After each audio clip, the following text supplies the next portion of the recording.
This conference will now be recorded.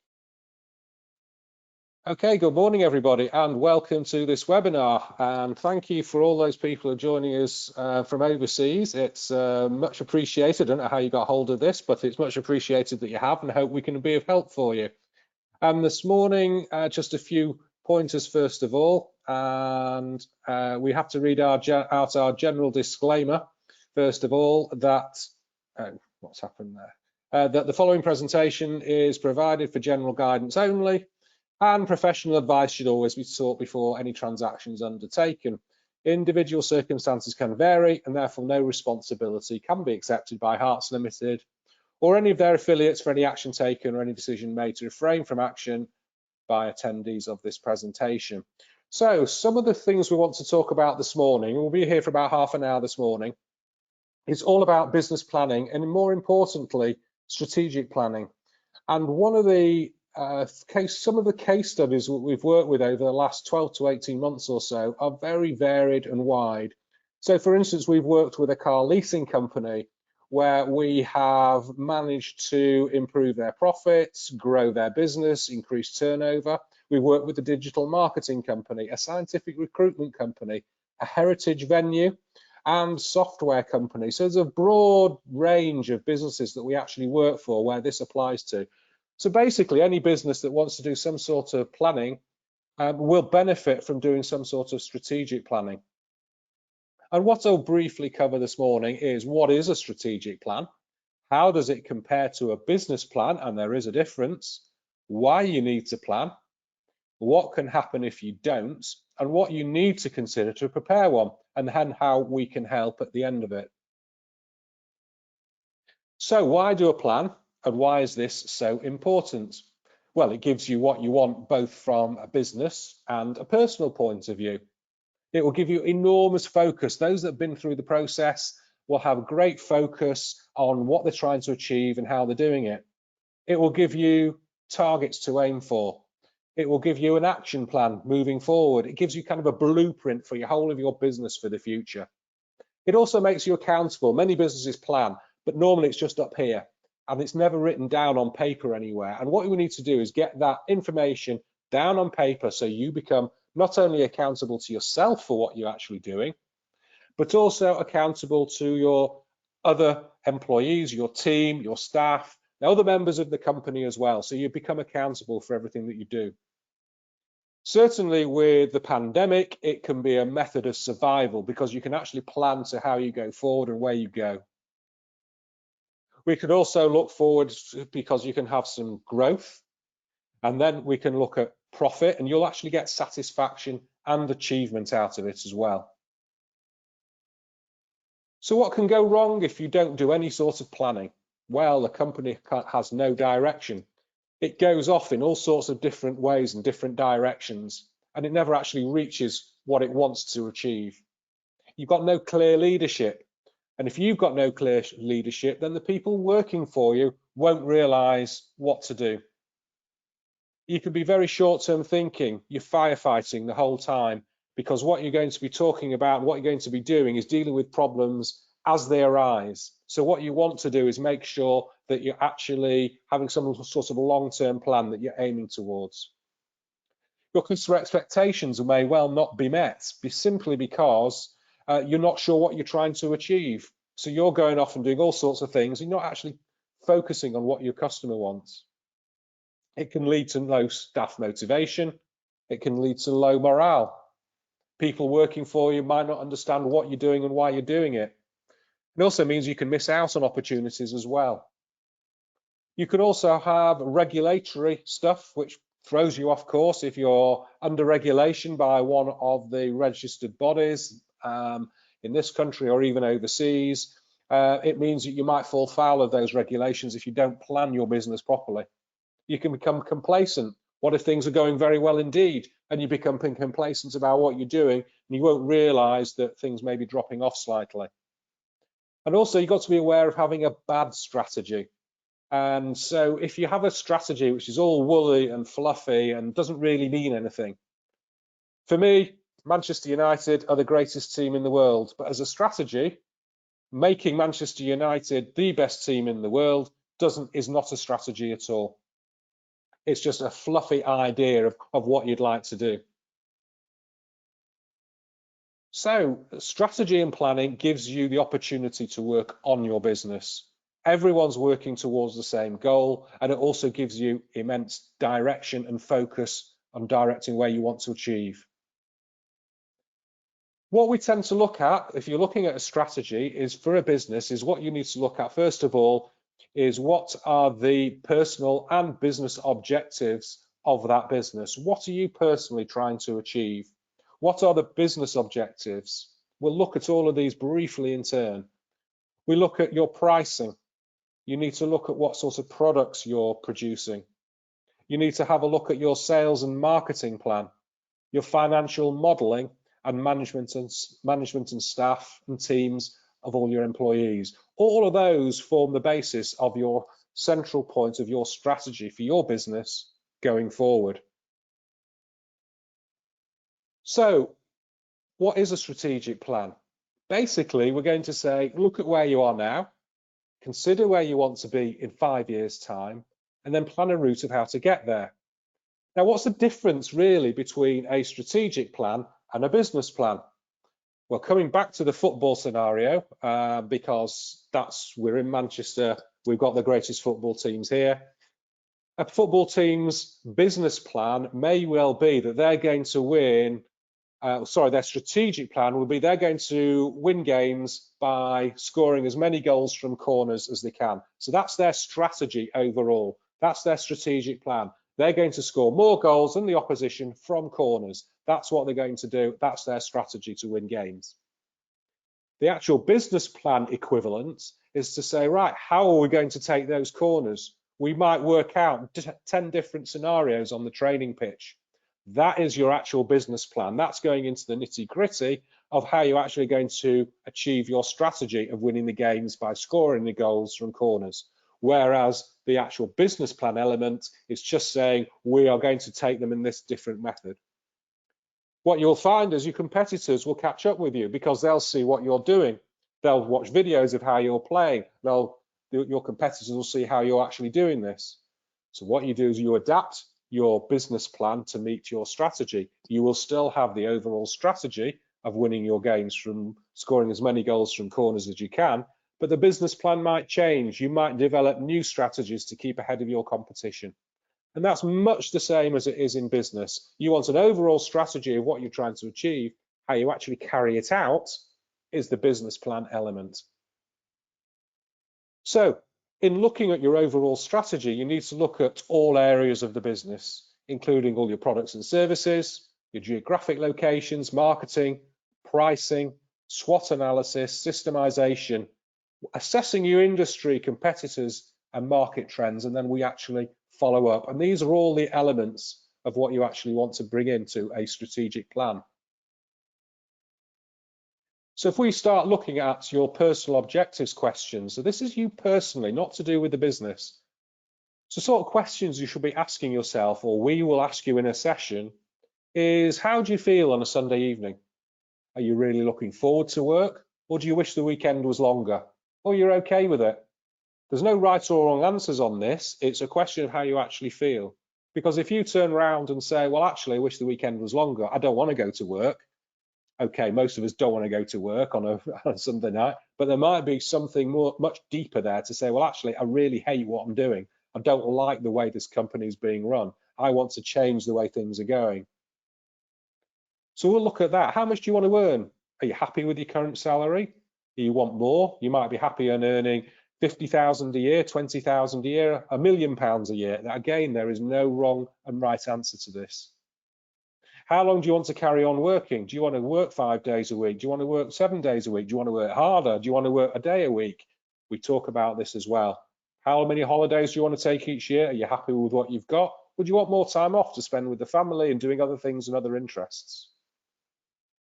How do you measure your personal success? What's important to you? Is that a large house, a nice car, or is that just having a nice, happy life with family, friends, and doing what you want, how you want to do it? So it's very much what's important to you right now. And once we get to the bottom of those personal objectives questions, we can then move on to your business objectives. How big do you want the business to be? How many staff do you want? Are you happy with your current level of staffing? Do you need more staff? Everybody's looking for staff at the moment, and it's very difficult to get hold of good staff. How do you consider your standing in the community? Do you have a community responsibility program? What sort of turnover would you like to achieve? How much profit do you want to make? How do you actually rate your customer service? What do you think your customers, how do you think your customers rate your customer service? There's loads and loads of variables to actually consider in this, and it's all these, bringing out all these things from the business owner will determine what you're trying to achieve and how you do it. And when we have a session on business objectives and so on, you will find that it takes up most of the session because people want to talk about their business. Setting targets, you've got to have something to aim for. So goal setting is very important. You need to have a short and a long-term vision. So you've got to think in your mind's eye, what do I want the business to look like? If in 5 years' time, this is how I want my business to be, then let's work towards that. If you haven't got a clue what it's going to be like, then this process will help you determine where you want to be and what you want out of it. It's not what anyone else will tell you where to go. It's not where you think maybe I should be going. It's where you actually want to go. That's what having a strategic plan is all about. So having these targets, you will have a short and long-term vision of where you want the business to be, what it wants to look like. You want to measure your progress on how well things are going. So once you've done the process of preparing a strategic plan, then we will measure you how you get on with that, and we'll keep in touch with you on a regular basis. It also avoids procrastination. You'll get stuff done now. Don't leave it till tomorrow. Let's start working on this now. And it becomes a bit more of a motivator as well, because potentially you might be able to increase productivity, turnover, efficiencies, and so on, because we've actually got some motivation now. We've got a plan, we've got a target, we know what we're trying to achieve. So target setting is something which is quite important when you're looking at planning. We'd also have a look at products and services. What do you do? Do your customers know what you do? As accountants, we often get people coming to us and say, oh, I didn't know you did that. Or they've said, I've just gone to a financial advisor. I said, well, didn't you know we did that? Or they'll come to us and say, well, I've gone to my mortgage person. I said, well, we could have put you in touch with the mortgage broker. There's lots of times people don't realize that everything that you do. So what you might want to do is have a look at all the products and services that you are offering, and maybe set up some sort of matrix to say, these are all my customers down the side, these are all my services which I offer, and you populate that spreadsheet, and then it will give you an opportunity cost of determining what other products you can sell to your existing clients. And then we'll have a look at, is there a new opportunity? Is there an opportunity for new products and new services? Can you diversify? Is it possible to diversify? And have a look at all those areas as well. We will have a look at your geographic location. Where do you operate from? Where would you like to operate from? Where are your customers based? And so on. So we'd have a look at all of these areas. Have you considered expansion into other markets? Have you remained within the UK, or have you gone over to overseas territories and so on? So it's well worth having a look at and determining where you actually operate from. Is your premises in the right place? You might be operating from somewhere within the UK, which is in the wrong place.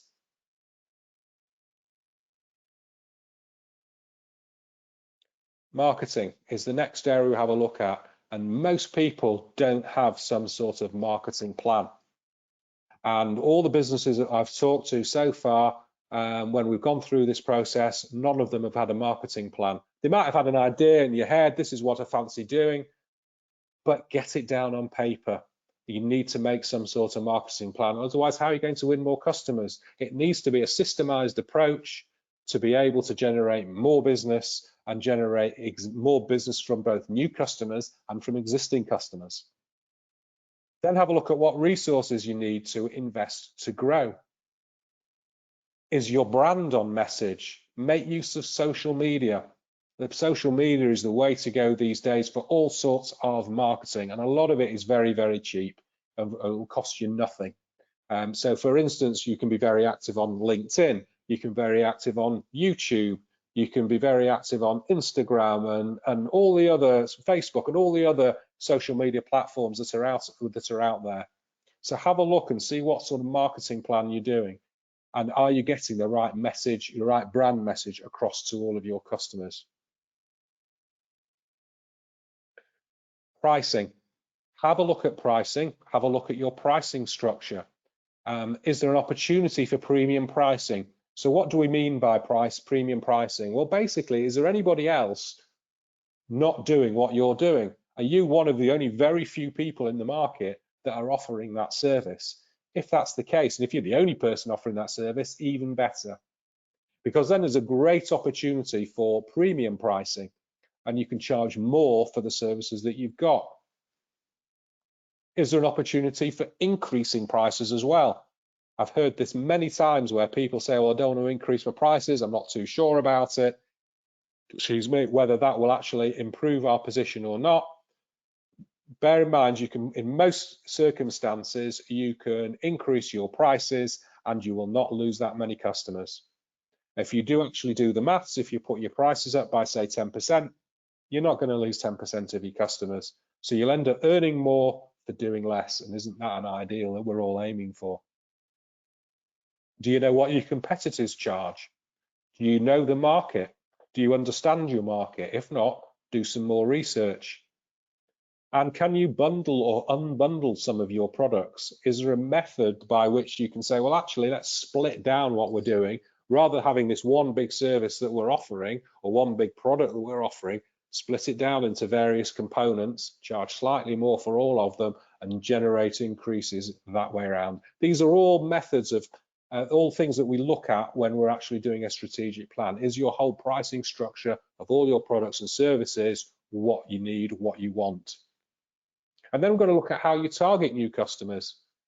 Direct mail is still a good one that's out there because people are so used to getting stuff through email and through the internet. People now take more notes sometimes of actually direct mail as well. So it's well worth considering all the methods. Cold calling is one, social media is another, recommendations, and so on. So what's your unique selling point? What makes you different? And what we mean by that is, do you have something which you do which nobody else is doing? Is it something that's totally unique? And then also look at systemizing your business. This is one where I don't know if many of you have read The E-Myth, Michael Gerber. It's certainly a book which you need to consider if you want to read that. Michael Gerber, The E-Myth, E-Myth Revisited. You can get it on Amazon. It's standard text for you reading for planning, but that talks about systemization. And I put on the screen here McDonald's. When you go to any McDonald's restaurants, whether it be here in the UK, over in the Philippines, or whether you're actually in Land's End or John O'Groats, the way they actually produce a burger is identical. And they're all trained in doing things exactly the same way. They know exactly how long the burger has to be cooked for. They know the size of the burger. They know the size of the portion of the chips, and so on. Everything is completely and utterly systemized. And that way around, they know they can have the right product, the right quality, at the right price, what they're trying to achieve. So the whole thing becomes totally systemized. And I've put hotels down there as well. It's another example of how systems are used in hotels, especially by cleaning staff. So the cleaning staff might well have a checklist of what they've got to do during the day. So it'll be, for instance, clean the toilet, clean the window, change the sheets, and so on. And they've got a tick list. They've got to tick that off all the time to make sure that they comply. If they don't do it, it becomes a disciplinary potentially for them. But it means then whoever's reviewing what's been done will know that the work has been done because there's a schedule for doing it. The whole thing becomes totally systemized. So have a think about how you would systemize your business or how you would systemize other companies. And then once we've done that, we follow it up with action. Without action, nothing happens. You've got to take action. So it's great having this great big strategic plan. You've done your session, you've got the report, and then you stick it on the back shelf in the office and you don't do anything with it. No, you've got to follow it up. So within any strategic plan, You will have a list of action points, potential implementation plans, implementation projects, so you can be able to determine what you do and how you do it. And it's all written down. It's not in your head. So once it's written down, you've got something to measure it by. And you will also decide who, how, and when. Basically, who's going to do what, how they're going to do it, and when are they going to do it by. So you actually become accountable to everybody. We'd want you to share this with your colleagues or with advisors like ourselves, so that everybody is then working from the same hymn sheet. Everybody then knows what they're actually trying to achieve. And then we want to review the performance against the plan as well. So after a while, after a period, we can then say, well, let's review the plan monthly or quarterly or 6 monthly. I would recommend at least quarterly, and follow up, see where the figures are compared to what you budgeted for, see where the action points are to make sure you're doing actually what you're supposed to be doing. And then also, in case things change, the plan might change. The overall strategy might stay the same, but again, the plan might amend. So again, you need to be talking about this at least quarterly. And then you can update the plan as we're going along. So coming towards the end of this brief session on strategic planning is how can we help? Well, we work with you to help you prepare your plan. We work with many businesses. You saw the case studies at the beginning. We work with a wide variety of businesses who have gone through this process and are now seeing the benefits of it. We act as your facilitator to ensure your actions are followed up. I act as your facilitator for the day. I work with a number of businesses going through this process. We'll show you how to maintain, amend, keep it up to date, and so on. We will work with you. And we can spend time with you developing your strategic plan and making sure you get what you want. So that brings us to the end of this brief session on strategic planning. Is there anybody who wants to ask any questions? Or we have the speech bubble in the top right-hand corner. If you feel free, you want to put some questions in there, feel free to do so. Let's see if we have any questions coming through. At the moment, we have no questions coming through. I'd like to hear from our overseas visitors. Did you find that useful? If you want to unmute yourself and have a chat, if you feel free to do so, that would be great. It'd be great to hear where you heard from us as well.